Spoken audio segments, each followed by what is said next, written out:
Vamos a trabajar hoy lo que vamos a considerar la exigencia permanente de la ciencia.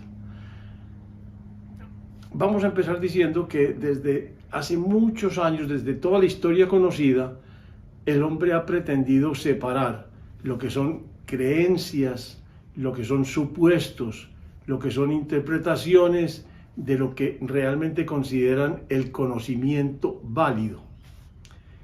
Y en ese, en ese intento histórico por separar y demarcar el conocimiento de lo que no es realmente válido y confiable, hay varios hitos en la historia que vale la pena recorrer para ver si a través de ellos podemos vislumbrar cuál ha sido el recorrido y la ruta seguida por la humanidad en ese intento de demarcación. Para empezar, hablemos de Sócrates y de Platón en la época de la Grecia clásica. La Grecia clásica es un periodo que va desde el 499 a.C. hasta el 323 a.C., que fue el año en que murió Alejandro Magno. En esa época clásica son destacables básicamente para el intento a que nos referimos Sócrates y Platón. Desde su lucha inicial contra todos los, digámoslo, en esa época, filósofos que no acataban los criterios de verdad, ellos empezaron a distinguir entre verosimilitud y verdad. Y para eso elaboraron un ejemplo que después nos lo transmite Platón en sus diálogos, que consiste en lo siguiente: un individuo pequeño, delgadito, flaquito, bajito, pelea con un atleta grandototo, mucho más fornido que él, mucho más alto que él, mucho más musculoso que él, evidentemente muy distintas las facultades que por lo menos a ojos vistas ofrecen cada uno. Pero resulta que el pequeño le gana la pelea al gigante, y en el momento de ir a acusarlo ante los jueces, la gente reflexiona así y dice: si nosotros decimos que este pequeño le ganó a este grandotote, no nos van a creer. Entonces digamos que él era asociado con una barra de amigos y que entre todos aporrearon a este gigante. Entonces eso sí la gente no lo va a creer, porque eso sí es verosímil, aunque no sea verdad. La gente cree eso porque le parece que es más creíble que este flacucho, delgadito, bajito, le haya dado una golpiza severa a este atleta musculoso y mucho más vigoroso aparentemente que él. Entonces, desde esa época están luchando para entender cómo demarcar la verdad, el conocimiento válido y confiable de lo que es el no conocimiento. En esa época había unas especies de filósofos retóricos que eran famosos porque se parqueaban en cualquier esquina de Atenas y le preguntaban a la gente: ¿de qué quieren que hablemos? Ellos les proponían algún tema y eran capaces de desarrollarlo extensamente, digamos, por un tiempo suficientemente amplio. Digan ustedes 1 hora. Entonces esos eran llamados sofistas, porque no les interesaba la verdad propiamente dicha, sino que lo que les interesaba era demostrar la erudición que ellos tenían acerca de un cierto tópico, aunque lo que dijeran no fuera verdad. Eso es una preocupación de toda la gente, inclusive hoy. ¿Por qué? Porque a lo largo de la historia, inclusive muchos dirigentes aprendieron a que trabajan es con la credibilidad de la ficción, con la credibilidad de lo que a la gente se le hace creíble, y no con la verdad. Y es, por supuesto, un problema gigantesco de tipo político el hecho de que toda una comunidad en un país se decante por una opción que simplemente miente de frente porque no le importa, porque sabe que mucha gente no tiene la orientación a buscar la verdad. Entonces se basan en esa, digámoslo, en esa incompetencia del grupo humano que no busca la verdad, sino que simplemente se traga los cuentos que le transmiten. Es una seria dificultad porque eso significa estrictamente que esos dirigentes, mientras más tontos haya en la población a la que se dirigen, más viable es su preeminencia en esa sociedad. De manera que ellos son viables en virtud del número de tontos a quienes hablan. Y eso sigue siendo el día de hoy una gran preocupación política en todos los países, en todos los pueblos. Pero bien, empezó entonces desde la Grecia clásica esa distinción, ese intento de demarcación entre la verdad y lo verosímil. A partir de ahí hay muchas distancias, digámoslo. Y la primera gran distancia aparece con el aparecimiento de la Edad Media, que ocurre es a partir de la caída del Imperio Romano de Occidente y queda el Imperio Romano de Oriente, que es donde está, digamos, la religión católica triunfando, donde el Estado romano está imponiendo la religión católica como si fuera una religión de Estado.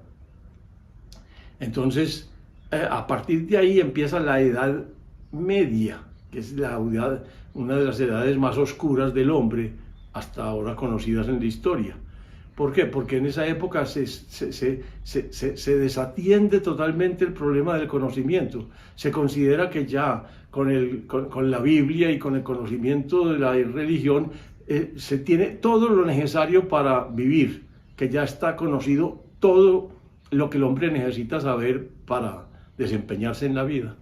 Entonces, el conocimiento es prácticamente aniquilado y esa lucha por diferenciar el conocimiento es aniquilada y digámoslo, sometida por la creencia de que ya se tiene solucionado todo lo relativo al conocimiento verdadero.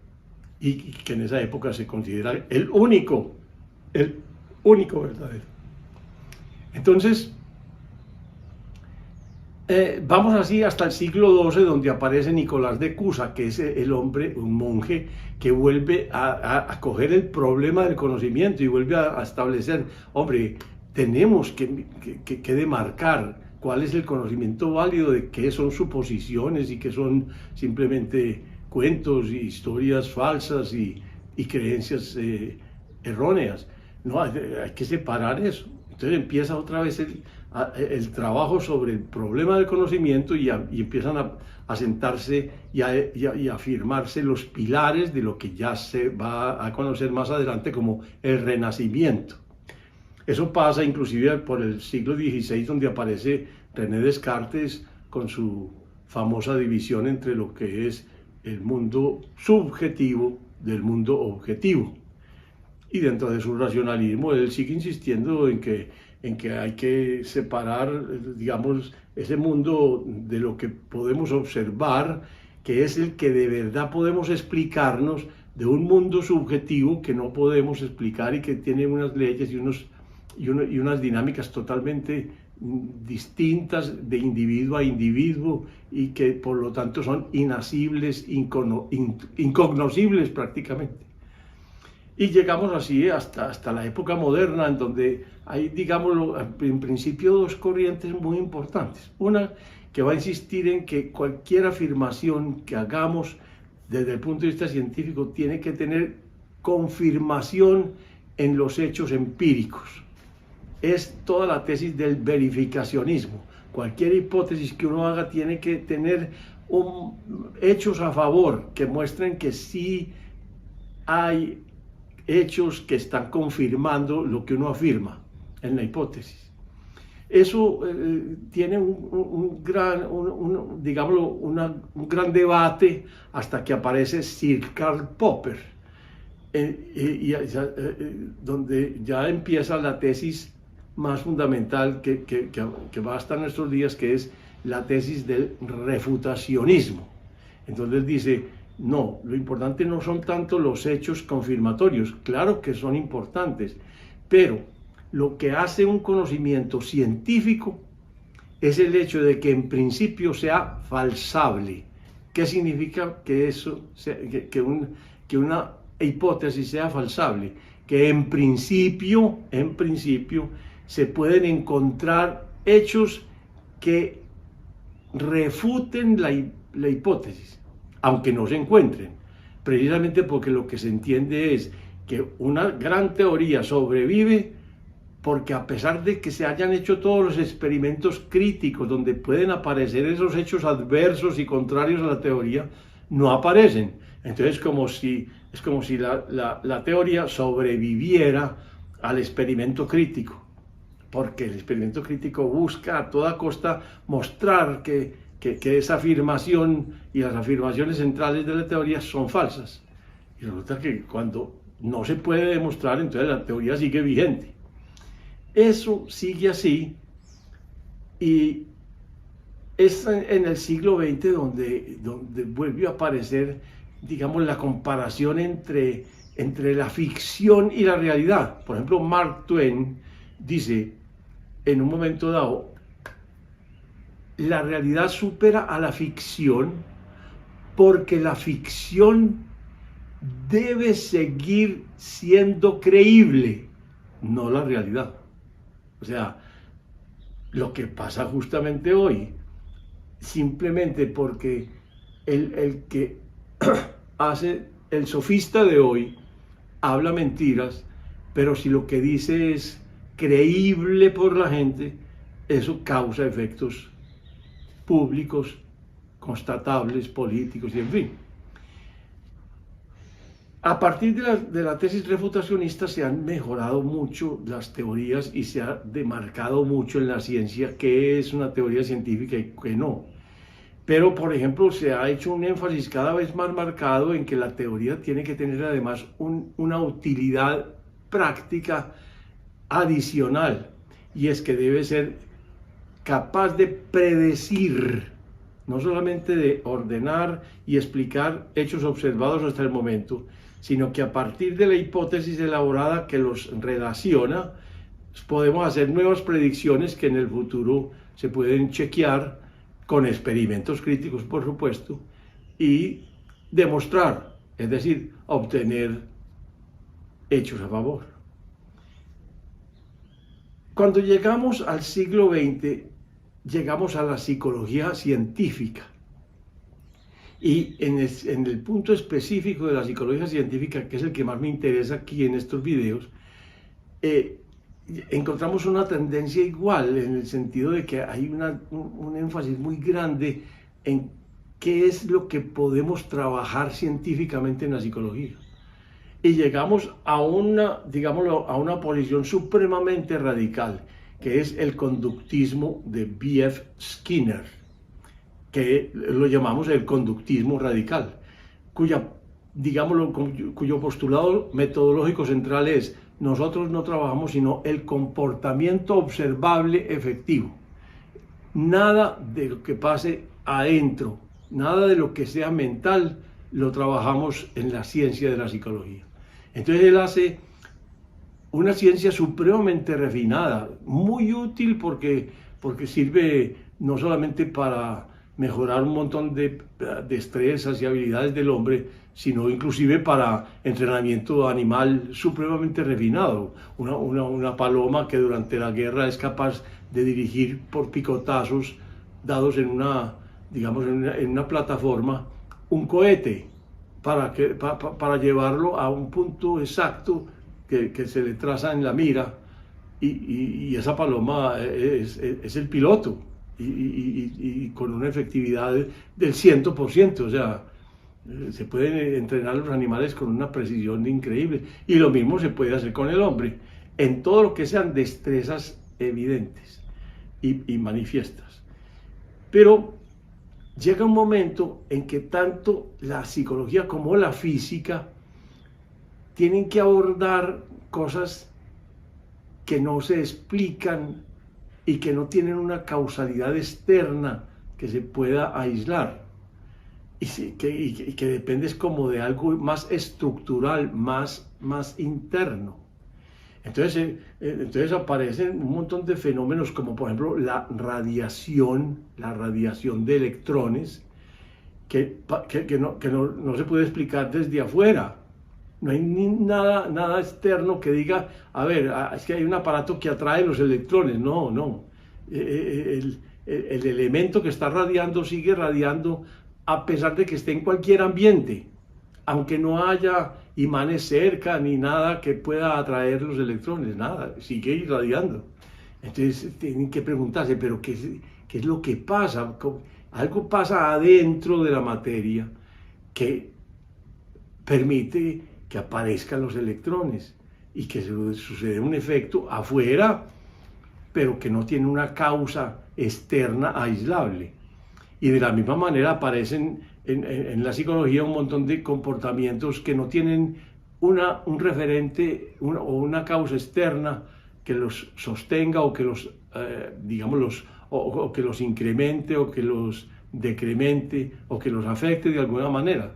Entonces hay que empezar a estudiar qué pasa adentro, qué pasa realmente en el pensamiento, y encontramos así el papel fundamental de la conciencia.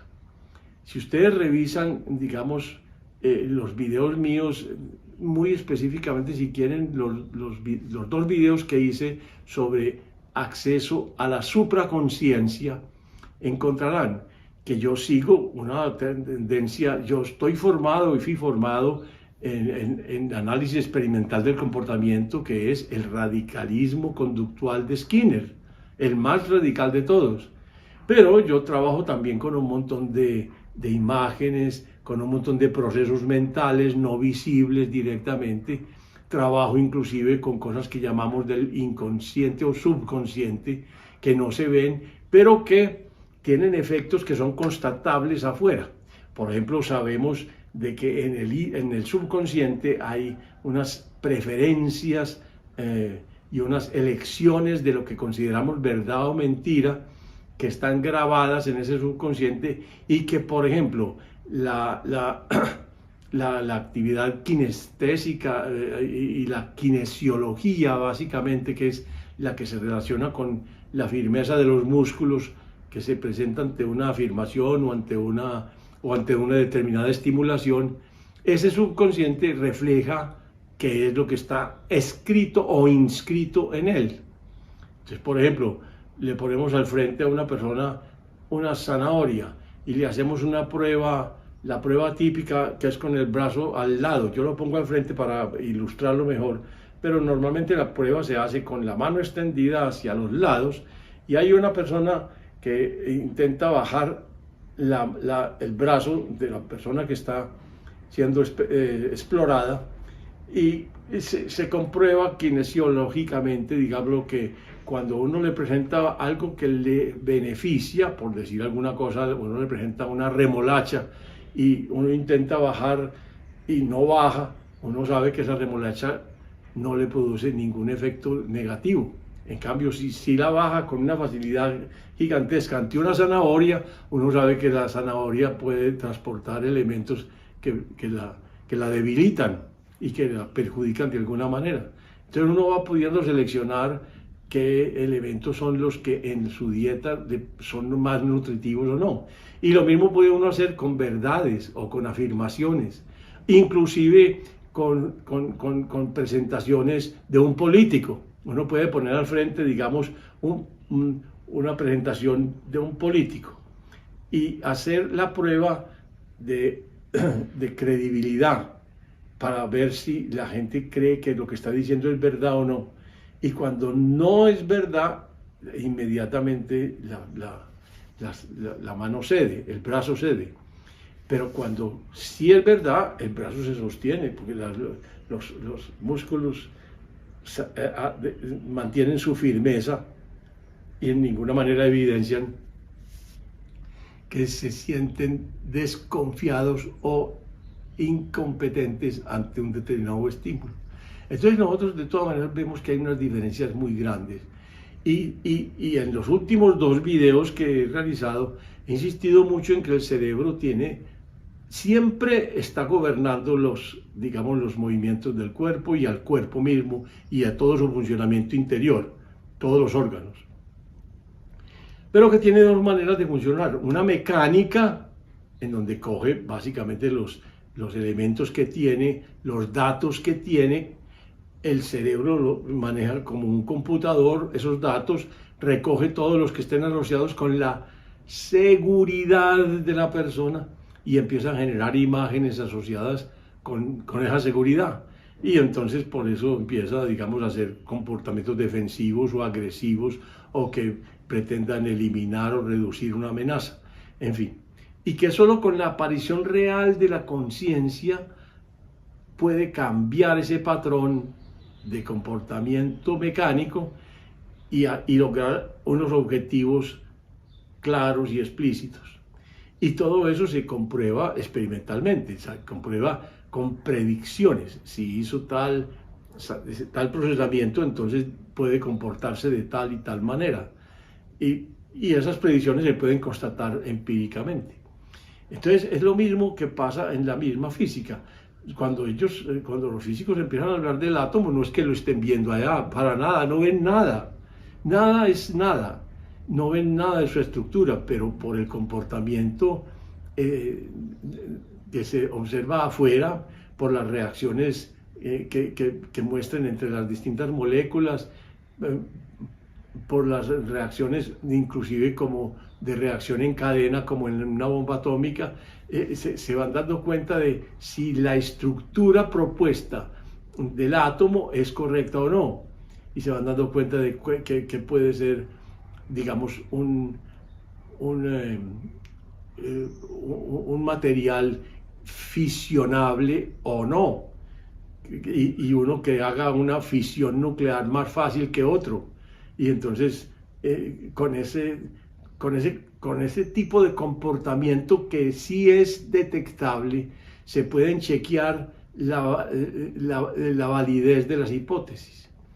Hemos llegado ya a un punto en donde la ciencia madre, que es la ciencia física, ha llegado a un punto en donde ya abre un gran capítulo del estudio donde nada es observable, donde todo son partículas subatómicas, que ni siquiera podemos observar el átomo, mucho menos las partículas subatómicas. Sin embargo, la podemos estudiar efectivamente y con experimentos clarísimos en un acelerador de partículas, y podemos ver a través de los choques de partículas qué tipos de reacciones externas son detectables y calcular por medios matemáticos cuáles son las características más importantes de esas partículas. De la misma manera, nosotros en psicología podemos establecer cuáles son los niveles de conciencia en que puede vivir una persona, y podemos establecer cuáles son los mecanismos y los procesos que pueden ayudar a que una persona sea cada vez más consciente de sí misma y a que tenga más control final de todos sus comportamientos y todo su funcionamiento orgánico, que hace, por supuesto, a través del cerebro, pero si la conciencia está activa y gobernando, ella es la que gobierna el cerebro en última instancia, y es la que en última instancia ejerce el total control del comportamiento. Llegamos así hasta nuestro siglo, en el siglo XXI, donde la misma ciencia ya tiene unas afirmaciones muy contundentes, porque llega el momento en que dice: la realidad es una creación de la mente humana. O sea, donde aquello que quisimos en alguna manera negar, no incluir dentro del campo determinado científico, se vuelve tan importante que es el núcleo causal último que podemos aislar y que podemos certificar y que podemos considerar científicamente válido. Todo esto porque en nuestra época es cada vez más crucial que nuestros hijos y nosotros mismos, por supuesto, estemos mucho más centrados y más orientados a buscar qué es la verdad, qué es el conocimiento válido, aún para los asuntos de nuestra vida ordinaria, para los asuntos políticos cotidianos. Es vital entender y buscar con ánimo científico la verdad. Con el mejor de los ánimos y mis deseos profundos de mejoramiento personal, me despido de ustedes.